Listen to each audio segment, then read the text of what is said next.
Good morning दोस्तों, स्वागत है आपके अपने चैनल पर। आज की इस वीडियो में हम बात करने वाले हैं आज के करंट अफेयर्स के बारे में, लेकिन वीडियो को स्टार्ट करेंगे एक मोटिवेशन कोटेशन के साथ में।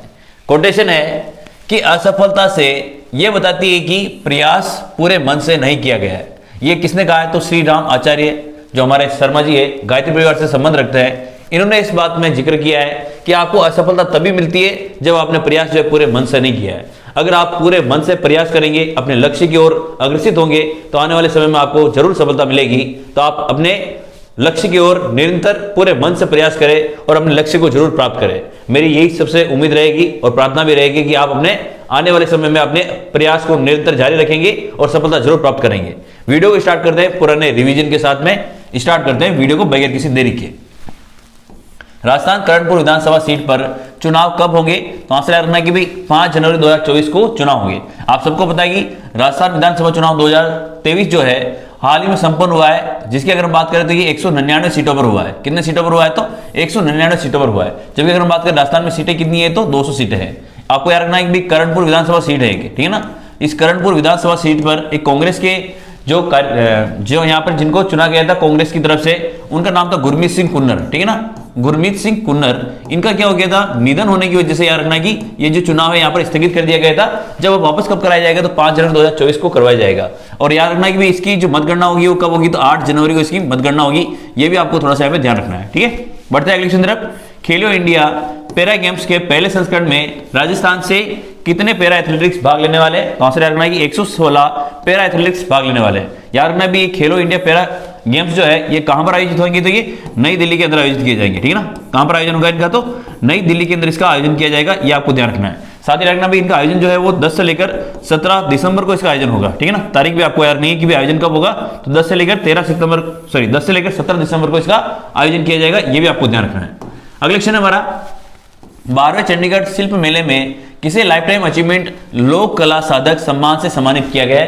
तो आंसर होगा इसका पंडित वासुदेव भट्ट को। अगर बात करें भाई इनका जो कला क्षेत्र है वो कौन सा है? तो तमाशा खेल से इनका संबंध आता है। ये आपको ध्यान रखना है, ठीक है ना।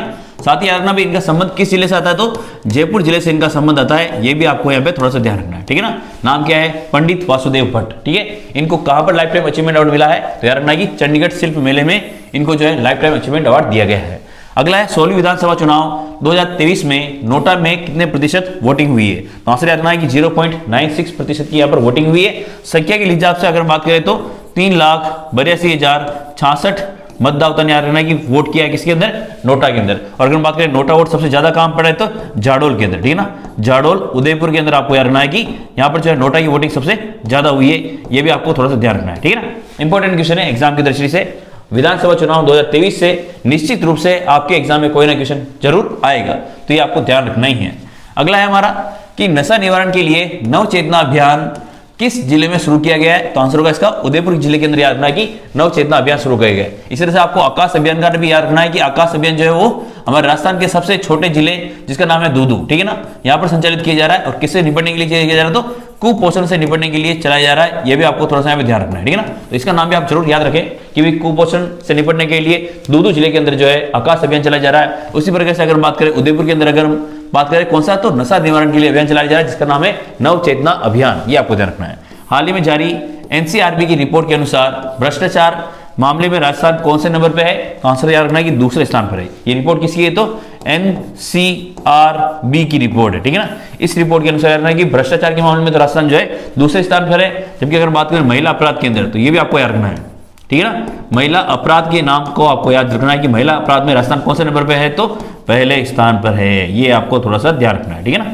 इंपॉर्टेंट क्वेश्चन है, आपको एग्जाम में जरूर पूछा जा सकता है एनसीआरबी की रिपोर्ट से। अगला है हमारा कि महानिदेशक गृह मंत्रालय भारत सरकार के द्वारा राजस्थान गृह रक्षा विभाग के किस स्वयंसेवक को महानिदेशक प्रशस्ति पत्र एवं डिस्क से सम्मानित किया जाएगा? तो आंसर है श्री भगवंत सिंह को यहाँ पर सम्मानित किया जाएगा। अगला है 2 दिवसीय राजस्थान साहित्य महोत्सव जिसका नाम है अडावर फेस्टिवल का आयोजन कहां किया गया है? तो आंसर होगा उदयपुर के अंदर इसका आयोजन हुआ था। तारीख आपको याद रखनी 1 से लेकर 2 दिसंबर को इसका आयोजन हुआ था, ठीक है ना। आयोजन कब हुआ था? तो 1 और 2 दिसंबर को इसका आयोजन हुआ था। उदयपुर के अंदर इसका आयोजन किया गया था अडावर फेस्टिवल का। ये आपको ध्यान रखना है, ठीक है। अब हम लोग एक 2 क्वेश्चन में राजस्थान विधानसभा चुनाव 2023 में कितने थर्ड जेंडर ने यहाँ पर मतदान किया है? तो आंसर आएगा 348। जबकि अगर बात करें भाई कुल थर्ड जेंडर की अगर बात करें, उनका 20 आपको याद रखना है कि कुल थर्ड जेंडर कितने थे, तो उनकी संख्या आपको याद रखनी है, ये है 614, ठीक है ना। यानी राजस्थान के अंदर कुल थर्ड जेंडर की संख्या कितनी, तो 314 है। इसमें से याद रखना है कितने ने मतदान किया, तो 348 ने मतदान किया था, ये भी आपको ध्यान रखना है। राज्य के टोंक जिले के किस बच्चे ने संस्कृत में आदित्य हृदय स्त्रोत के 31 श्लोकों को महज 2 मिनट 18 सेकंड में पढ़कर India book of world record में अपना नाम दर्ज कराया है? आंसर होगा कृषा वैष्णव, इन्होंने अपना नाम दर्ज कराया है India book of world record में। तो ये थे हमारे पुराने क्वेश्चन। अब हम लोग करने वाले हैं आज के इंपॉर्टेंट क्वेश्चन। वीडियो काफी इंपॉर्टेंट होने वाला है, तो प्लीज वीडियो को आप जरूर लाइक कर देना। कि राज्य में रणकपुर जवाई बांध महोत्सव का आयोजन कब किया जाएगा? तो आपको याद रखना है कि रणकपुर जवाई बांध महोत्सव का आयोजन जो है वो 21 और 22 दिसंबर को 21-22 दिसंबर 2023 को आयोजित किया जाएगा।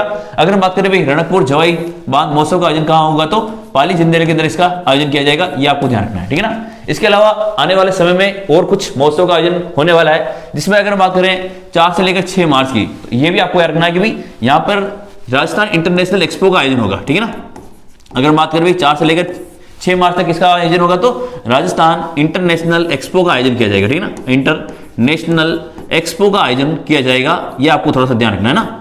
एक्सपो का आयोजन होगा, कब होगा, तो तारीख आपको याद रखनी कि भाई 4 से लेकर 6 मार्च तक किसका आयोजन होगा, तो राजस्थान इंटरनेशनल एक्सपो का आयोजन होगा। और ये आयोजन कहां होगा, तो ये आयोजन होगा जोधपुर के अंदर। तो ये भी आपको थोड़ा सा यहाँ पे ध्यान रखना है, ठीक है। आने वाले भाई हमें याद तो करना ही है कि भाई 4 से 6 मार्च क्या होगा, तो राजस्थान इंटरनेशनल एक्सपो, ये इसकी डेट आने वाली संभावित है, इसलिए इसके बारे में बात कर रहे हैं हम लोग। इसके अलावा अगर बात करें भाई 1 से लेकर 5 फरवरी 2024 तक, तो इसके लिए भी आपको याद रखना है कि भाई इसका इस समय क्या आयोजन किया जाएगा, तो जयपुर लिटरेचर फेस्टिवल का आयोजन होगा, है ना। 1 से लेकर 5 फरवरी की अगर बात करें तो जयपुर लिटरेचर फेस्टिवल का आयोजन होगा, ठीक है।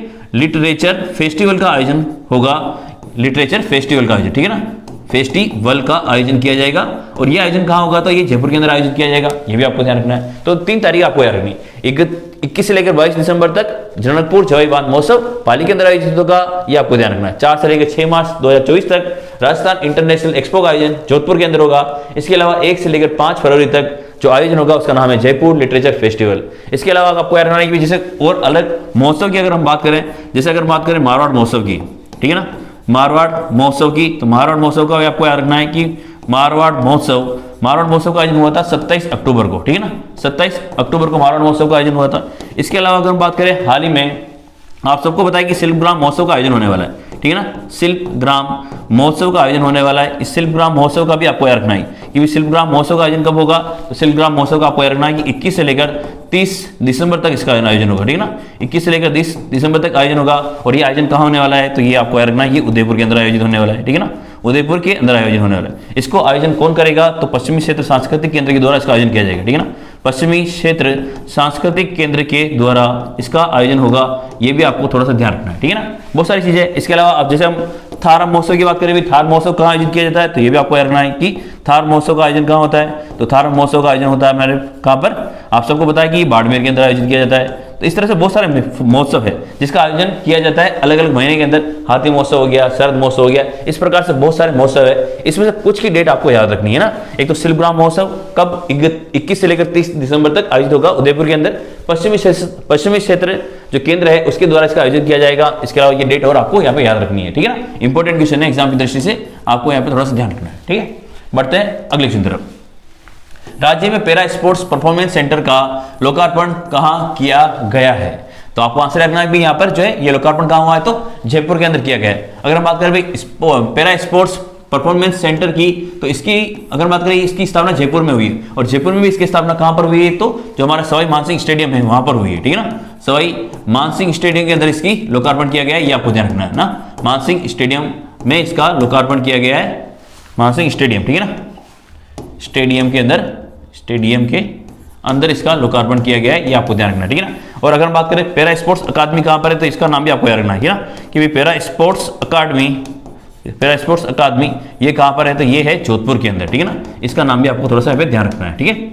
और आपको पता है कि हाल ही में हमारे एशियन गेम्स हुए थे, पैरा एशियन गेम्स, उसके अंदर भी जो है कुछ खिलाड़ियों ने यहाँ पे पदक प्राप्त किए थे। जैसे अगर बात करें सुंदर गुर्जर की, तो सुंदर गुर्जर ने जो है भाला फेंक के अंदर याद रखना है कि भी पदक प्राप्त किया था। इसके अलावा अवनी लेखरा का नाम आप याद रख सकते हो, अवनी लेखरा का, तो अवनी लेखरा का नाम भी आप याद कर सकते हो, ठीक है ना। इन्होंने क्या किया था, तो सुंदर गुर्जर ने तो भाला फेंक में क्या किया था, गोल्ड मेडल हासिल किया था ना। सुंदर गुर्जर ने किसमें किया था? तो भाला फेंक में गोल्ड मेडल हासिल किया था ना, भाला फेंक में। और अगर हम बात करें भाई इनका संबंध कहां से आता, तो इनका संबंध था करौली जिले से, ठीक है। इसके अलावा अगर हम बात करें अवनी लेखरा, इन्होंने जो है 10 मीटर एयर राइफल के अंदर, ठीक है ना, 10 मीटर एयर राइफल के अंदर इन्होंने पदक प्राप्त किया था। और इन दोनों का इनका संबंध कहां से आता है? तो जयपुर जिले से आता है। इन्हें हमारे कुछ पैरा खिलाड़ी भी है जो कि काफी इंपॉर्टेंट है एग्जाम की दृष्टि से, उनका नाम भी आपको थोड़ा सा ध्यान रखना है। बढ़ते हैं अगले क्वेश्चन की तरफ कि भी NSSO की रिपोर्ट के अनुसार चालू वित्त की दूसरी तिमाही में 15 से लेकर 29 वर्ष आयु के बेरोजगारी में राजस्थान को कौन सा स्थान मिला है? तो यार ना, बेरोजगारी में राजस्थान का कौन सा स्थान आ रहा है? तो दूसरा स्थान आ रहा है। अगर हम बात करें ये तो रिपोर्ट किसकी है? NSSO की। इससे पहले अगर हमने एक रिपोर्ट की थी NCRB की, एक रिपोर्ट हमने पढ़ी थी। इस NCRB रिपोर्ट के अनुसार अगर हम बात करें, इसमें 2 मामले हमने पढ़े थे। एक तो हमने पढ़ा था किसका? एक तो हमने पढ़ा था भ्रष्टाचार का, ठीक है ना, एक तो पढ़ा था हमने भ्रष्टाचार का पढ़ा था। भ्रष्टाचार में राजस्थान का कौन सा नंबर था? तो दूसरा स्थान था, ठीक है ना। भ्रष्टाचार में कौन सा स्थान था? तो दूसरा स्थान था। इसके अलावा अगर बात करें महिला अपराध में, तो महिला अपराध का भी आपको याद रखना है कि महिला अपराध का आपको याद रखना है कि महिला अपराध में राजस्थान का पहला नंबर है, ठीक है ना। इसके अलावा बेरोजगारी में किसका नंबर आ रहा है? तो बेरोजगारी में हमारा दूसरा स्थान आ रहा है, ये भी आपको याद रखना है। ये रिपोर्ट किसकी है? तो NSSO की रिपोर्ट है। इसके अनुसार जो है राजस्थान का, और ये जो याद रखना आयु वर्ग भी याद रखना है कि 15 से लेकर 29 वर्ष की आयु वर्ग की अगर बात करें तो इसमें जो है राजस्थान को दूसरा स्थान प्राप्त हुआ है। अगर बात करें भाई सबसे पहला इसका स्थान किसको मिला है इस रिपोर्ट के अनुसार सभी, तो सबसे पहले अगर आपको याद रखना है तो हिमाचल प्रदेश का, ठीक है ना। सबसे पहले नंबर पे कौन आ रहा है? तो हिमाचल प्रदेश का नाम आपको याद रखना है, ठीक है ना। हिमाचल प्रदेश को आपको याद रखना है कि सबसे ज्यादा अगर हम बात करें अभी बेरोजगारी कहां पर है, तो हिमाचल प्रदेश के अंदर है। और अगर हम बात करें सबसे कम कहां पर है, तो ये भी बात कर लेते हैं भाई कि भाई सबसे कम कहां पर है, तो सबसे कम है गुजरात के अंदर, ठीक है ना। सबसे कम कहां पर है? गुजरात के अंदर जो है सबसे कम बेरोजगारी है। अगर राजस्थान का नंबर कौन सा है, तो बेरोजगार के मामले यानी सबसे ज्यादा बेरोजगार तो हिमाचल प्रदेश के अंदर है, सबसे कम बेरोजगार कहां पर है, तो गुजरात के अंदर है। राजस्थान का बेरोजगारी में कौन सा स्थान है, तो दूसरा स्थान है। यानी हिमाचल प्रदेश के बाद में सबसे ज्यादा जो बेरोजगार है वो कहां पर है, तो राजस्थान के अंदर आता है। अगर हम बात करें भ्रष्टाचार, NCRB की रिपोर्ट जो हाल ही में 1 दिसंबर को जारी हुई थी, ये जारी कब हुई थी, तो 1 दिसंबर को ये रिपोर्ट जारी हुई थी। इसके हिसाब से अगर बात करें तो भ्रष्टाचार में राजस्थान का दूसरा नंबर आता है, महिला अपराध में राजस्थान का कौन सा नंबर आता है, तो पहले नंबर पर आता है भाई। हो सकता है कि अपराध का मुख्य कारण यहाँ पर बेरोजगारी भी हो सकता है, ये भी आपको थोड़ा सा ध्यान रखना है, ठीक है ना। तो अगर आपको वीडियो अच्छा लग रहा हो तो प्लीज आप कमेंट सेक्शन में बताएं और वीडियो को जरूर लाइक करें। अगला क्वेश्चन हमारा केंद्र सरकार के युवा संगम कार्यक्रम के तहत कितने छात्रों का चयन किया गया है, तो आंसर होगा इसका 45 छात्रों का यहाँ पर चयन किया गया है, ये आपको ध्यान रखना है, ठीक है ना। अगर बात करें भाई नरेंद्र मोदी ने हाल ही में एक कार्यक्रम चलाया था जिसका नाम था एक भारत श्रेष्ठ भारत, ठीक है ना। एक भारत श्रेष्ठ भारत, ठीक है ना। उस कार्यक्रम का नाम क्या था, तो एक भारत श्रेष्ठ भारत कार्यक्रम था। इस कार्यक्रम का मुख्य उद्देश्य क्या है, तो इसका मुख्य उद्देश्य है कि जो हमारे पूर्वोत्तर राज्य है, कौन से राज्य, पूर्वोत्तर राज्य है, इसके अलावा जो अन्य राज्य है, पूर्वोत्तर राज्य प्लस जो अन्य राज्य है, उन अन्य राज्यों के बीच में क्या करना है, सामंजस्य स्थापित करने के लिए, यानी पूर्वोत्तर राज्य और अन्य राज्य के जो विद्यार्थी है या जो वहां के जो निवासी है उनके बीच में क्या करना है, सामंजस्य स्थापित करना है, ठीक है ना। क्या करना है, सामंजस्य स्थापित करने के लिए, याद रखना भाई मैं थोड़ी सी हिंदी कमजोर है, थोड़ा सा ध्यान रख लेना भाई। सामंजस्य स्थापित करने के लिए एक कार्यक्रम चला था जिसका नाम है एक भारत श्रेष्ठ भारत। इसके तहत अगर हम बात करें एक कार्यक्रम का आयोजन किया जा रहा है जिसका नाम है युवा संगम कार्यक्रम। इस युवा संगम कार्यक्रम में राजस्थान से जो छात्र पार्टिसिपेट करने वाले हैं उनकी संख्या कितनी है, तो 45 उनकी संख्या होने वाली, ये भी आपको यहाँ पर ध्यान रखना है। इंपॉर्टेंट क्वेश्चन है एग्जाम की दृष्टि से, ये भी ध्यान रखना है। अगला है आपका कि राज्य विधानसभा चुनाव 2023 में नवनिर्वाचित विधायकों में कितने ऐसे विधायक हैं जिनकी आयु 40 वर्ष या 40 वर्ष से क्या है, कम है, तो उनकी संख्या आपको याद रखनी है कि भी 28 उनकी संख्या है। आपको बताया कि हाल ही में विधानसभा चुनाव 2023 संपन्न हुए हैं, जिसमें अगर बात करें चुनाव की तो राजस्थान में चुनाव हुआ कितनी सीटों के ऊपर, 199 सीटों के ऊपर राजस्थान में चुनाव है। कितनी सीटों से, 200 सीटों पर। एक सीट कौन सी बाकी रह गई, तो कर्णपुर विधानसभा सीट रह गई है ना, कर्णपुर विधानसभा सीट बाकी रह गई है। इसके ऊपर चुनाव वापस होंगे, कब होंगे, तो 5 जनवरी को होंगे, ठीक है ना। वापस होंगे तो 5 जनवरी 2024 को इसके ऊपर चुनाव होंगे। अगर बात करें भाई ये कर्णपुर विधानसभा में किसकी मृत्यु हो गई थी, तो कांग्रेस के जो उम्मीदवार थे जिनका नाम था गुरमीत सिंह कुन्नर, ठीक है ना, गुरमीत सिंह कुन्नर, जिनके निधन होने की वजह से यहाँ पर जो है चुनाव वापस किए जाएंगे, ये आपको थोड़ा सा ध्यान रखना है। इसके अलावा अगर हम बात करें भाई विधानसभा चुनाव 2023 की, तो कुछ फैक्ट्स आपको याद रखना है कि सबसे बुजुर्ग विधायक, अगर बात करें सबसे बुजुर्ग विधायक, तो उनका नाम आपको याद रखना है कि सबसे बुजुर्ग विधायक कौन है, तो सबसे बुजुर्ग विधायक का नाम आपको याद रखना है, ठीक है ना। बुजुर्ग विधायक, तो सबसे बुजुर्ग विधायक का नाम है हमारे हरिमोहन शर्मा, ठीक है ना। विधायक इनका नाम क्या है, तो हरिमोहन शर्मा, ये आपको ध्यान रखना है, ठीक है ना, हरिमोहन शर्मा। और हरिमोहन शर्मा कहाँ से चुनाव लड़े हैं, तो बूंदी से, ये आपको ध्यान रखना है, ठीक है ना। इसके अलावा अगर बात करें सबसे युवा विधायक, तो सबसे युवा विधायक का नाम भी आपको याद रखना है ना, सबसे युवा विधायक। तो सबसे युवा विधायक कौन है, तो सबसे युवा विधायक है हमारे रविंद्र सिंह भाटी, ठीक है ना। कहाँ, क्या नाम है इनका, रविंद्र सिंह भाटी, रविंद्र सिंह भाटी, इनका नाम आपको यहाँ पे याद रखना है, ठीक है। अगर हम बात करें भी इनकी उम्र कितनी थी, तो इनकी उम्र थी 83 ईयर। अगर हम बात करें रविंद्र सिंह भाटी की एज कितनी है, तो 25 साल इनकी एज है, ये आपको थोड़ा सा ध्यान रखना है, ठीक है। ये सब जो आंकड़े मैंने लिए हैं, ये कहाँ से लिए हैं, तो DIPR यानी राजस्थान की जो संस्था है, सूचना आयोग है, मतलब सूचना वाली जो इन्फॉर्मेशन जो देता है DIPR, वहां से ये मैंने सारे फैक्ट उठाए हैं, ये आपको थोड़ा सा ध्यान रखना है, ठीक है ना। अगर हम बात करें इसमें सीटों की, तो आपको याद रखना है कि भाई इसमें बीजेपी की जो सीटें आई है, उस बीजेपी की सीटों की संख्या आपको याद रखनी है, 115 बीजेपी की सीटें आई है। इसके अलावा आपको अगर बात करें भाई कांग्रेस की कितनी आई है, तो कांग्रेस की आपको याद रखनी है, कांग्रेस की आई है 69 सीटें, ठीक है ना। कांग्रेस की कितनी आई, तो 69 सीटें आई।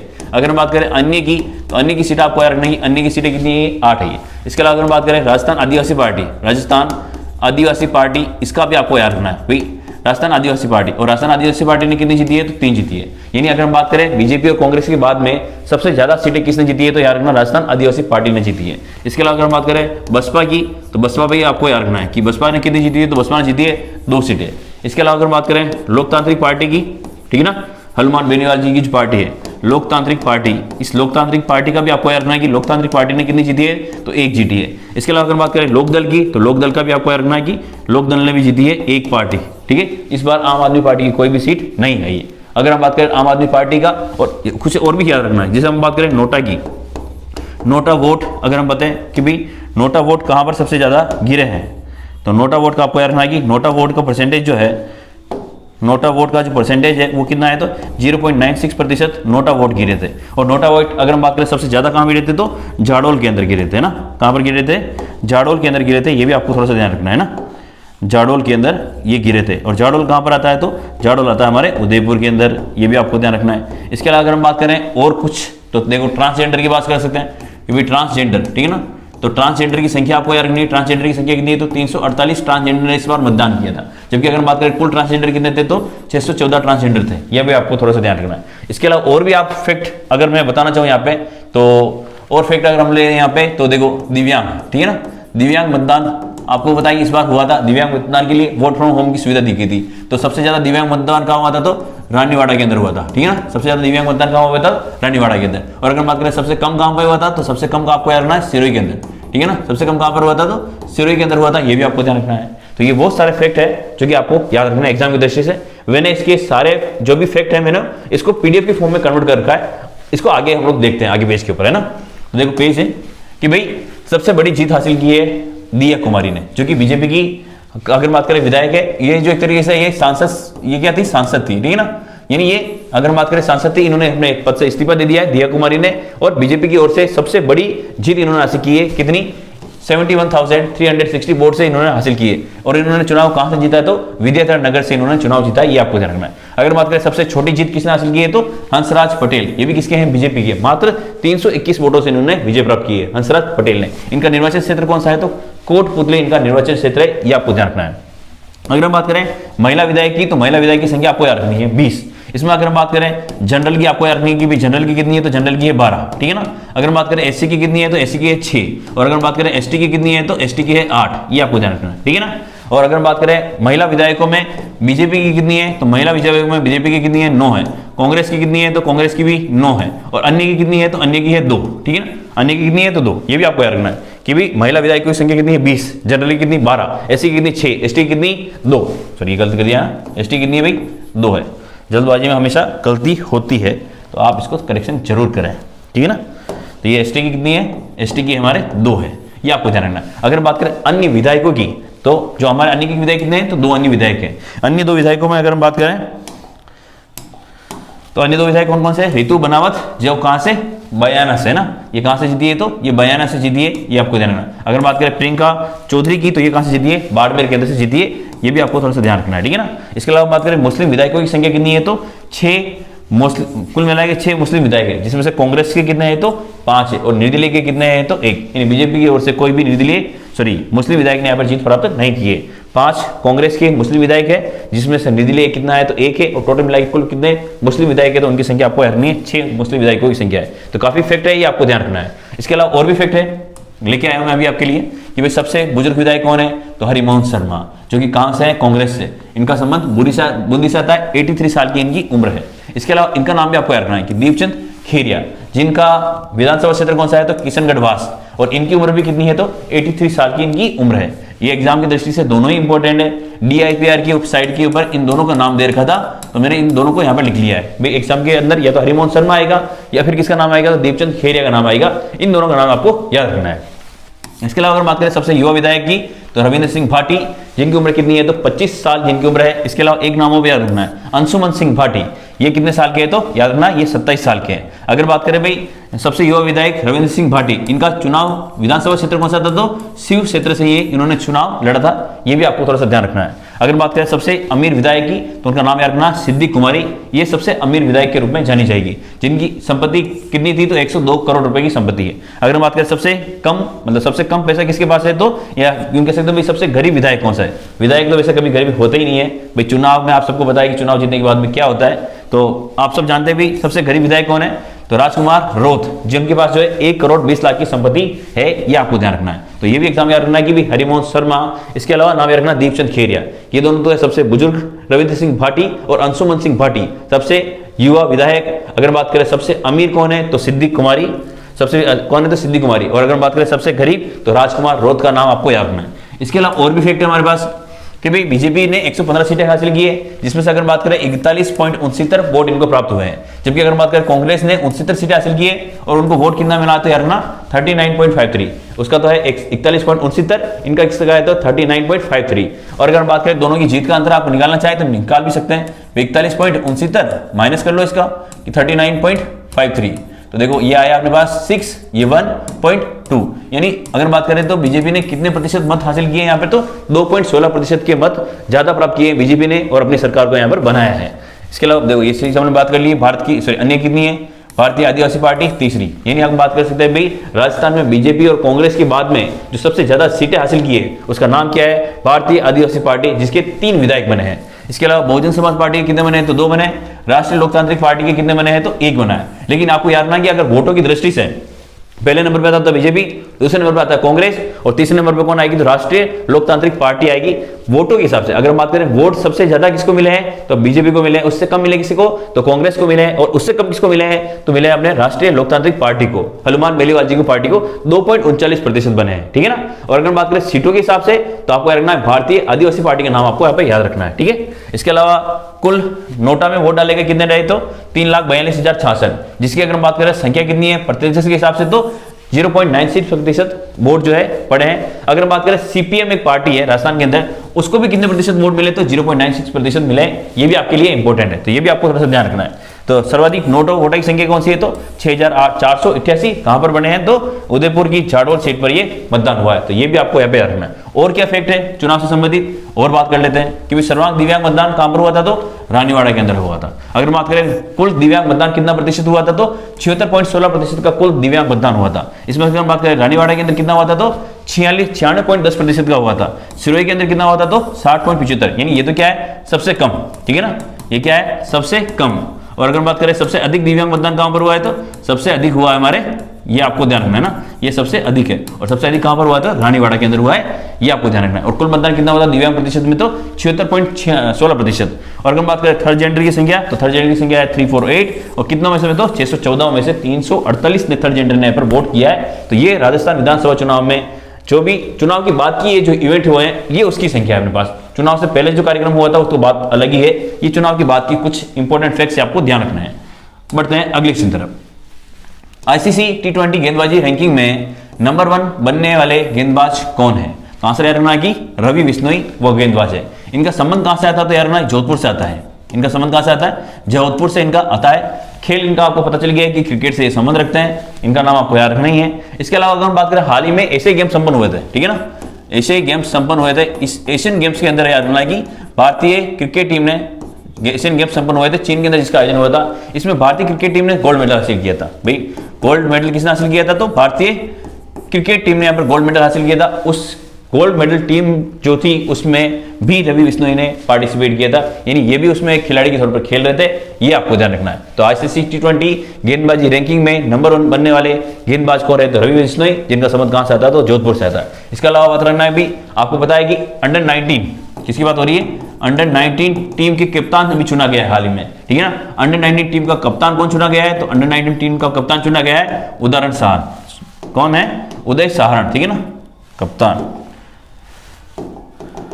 अंडर 19 टीम के कप्तान कौन बने हैं? तो अंडर 19 टीम के कप्तान आपको याद रखने हैं, उनका नाम है उदय साहरण। तो ये भी आपको याद रखना है। ये इनका संबंध भी कहां से आता है? राजस्थान है। और आपको पता है कि हाल ही में मथुरादास माथुर अवार्ड दिया गया था। कौन सा अवार्ड दिया गया था? तो मथुरादास माथुर अवार्ड दिया गया था। और ये माथुर अवार्ड जो है किसको दिया गया था? तो यार ना 2 व्यक्तियों को मिला था। एक तो जूनियर वर्ग में, एक तो सीनियर वर्ग में, एक था जूनियर वर्ग में, फिर सुप जूनियर वर्ग में, और एक श्रेष्ठ खिलाड़ी का अवार्ड मिला था। इसके अलावा आपको याद रखना है पर्व चेलानी का नाम भी आपको याद रखना है ना, पर्व चेलानी का नाम भी आपको याद रखना है, ठीक है। इसके अलावा अनिकेत चौधरी का भी नाम याद रखना है ना, अनिकेत चौधरी का भी नाम आपको याद रखना है, अनिकेत चौधरी, सॉरी, ठीक है ना, अनिकेत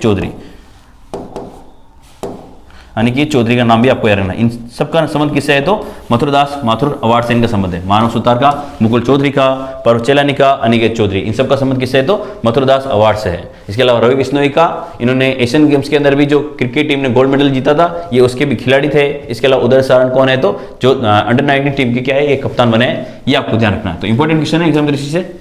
अगला है 5 से लेकर 8 दिसंबर 2023 तक हिंदी लिटरेचर फेस्टिवल का आयोजन कहां किया गया था? सिंपल सा क्वेश्चन है कि आपको आंसर याद रखना है कि 5 से लेकर 8 दिसंबर तक जो हिस्ट्री फेस्टिवल होता है ना, ये कौन सा फेस्टिवल है? तो हिस्ट्री फेस्टिवल। इसका आयोजन कहां होता था? तो जयपुर के अंदर इसका आयोजन किया गया था। और इसकी थीम आपको याद रखनी है कि भी एजुकेशन थ्रू मॉन्यूमेंट्स, इसकी क्या है? थीम है। तो एक सिंपल सा क्वेश्चन है कि भी हिस्ट्री फेस्टिवल का आयोजन कहां हुआ था? 5 से लेकर 8 दिसंबर 2023 को जयपुर के अंदर आयोजन हुआ था। इसकी थीम क्या है? तो एजुकेशन थ्रू मॉन्यूमेंट्स इसकी थीम है। बढ़ते हैं अगली क्वेश्चन तरफ। अगर आपको वीडियो अच्छा लगता हो तो अपने दोस्तों के साथ शेयर जरूर करें, वीडियो को लाइक करें। बेंगलुरु में किसे मोस्ट इनोवेटिव आर्किटेक्ट अवार्ड से सम्मानित किया गया है? तो आंसर होगा इसका शरद कुमार शर्मा को याद रखना कि बेंगलुरु के अंदर जो है मोस्ट इनोवेटिव आर्किटेक्ट अवार्ड से सम्मानित किया गया है। अगर हम बात करें जेबू निशा और मोहम्मद यासीन, तो इनको याद रखना कि श्रेष्ठ बुनकर अवार्ड से सम्मानित किया गया है, ठीक है ना। इनको कौन सा मिला है? तो श्रेष्ठ बुनकर अवार्ड से इनको सम्मानित किया गया है। ये भी आपको नाम याद रखना है ना, श्रेष्ठ बुनकर अवार्ड से सम्मानित किया गया था। किसको? जेबू निशा और मोहम्मद यासीन को। इसके अलावा अगर बात करें हस्तशिल्प पुरस्कार किसको मिला है? तो ये हस्तशिल्प को भी आपको रखना है, हस्तशिल्प है ना, हस्तशिल्प, ठीक है, हस्तशिल्प पुरस्कार। ये हस्तशिल्प पुरस्कार किसको मिला था? तो ये हस्तशिल्प पुरस्कार मिला था हमारे इंद्र सिंह कुदरत को। इनका नाम भी आपको यहाँ पे याद रखना है। इसके अलावा बहुत सारे पुरस्कार हैं जिनकी आने वाले वीडियो में हम लोग चर्चा करेंगे। अगर आपको वीडियो में अगर अच्छा लगेगा, कमेंट आप अगर करेंगे तो मैं आने वाले समय में आपके लिए जितने भी अवार्ड अभी तक हाल ही में मिले हैं वो व्यक्तियों को, मैं उनका वीडियो आपके लिए जरूर लेके आऊंगा।